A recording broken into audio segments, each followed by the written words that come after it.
रीता आप सबके सामने एक बहुत प्यारा देवी गीत लेकर आवत ही। दुर्गा माई हमरे सब खिया आई है 22 तारीख के, वही संबंधित एक गीत है। देखा सुन जा आप सब गीत लागा कमेंट कर बताओ जाया कैसन लाग।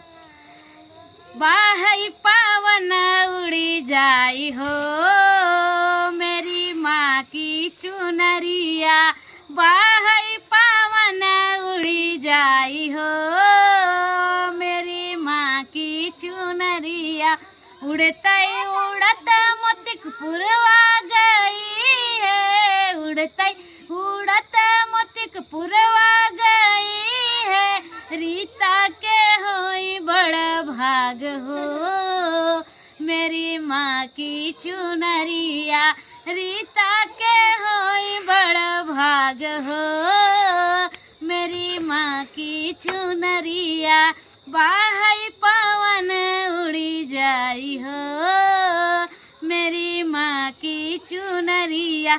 मोतीपुरवा हमारे गांव का नाम है और रीता हमार नाम है। देखा देवी माई यही है तो हमरे गांव बहुत बड़ा भाग्य है। ठीक है, धन्यवाद।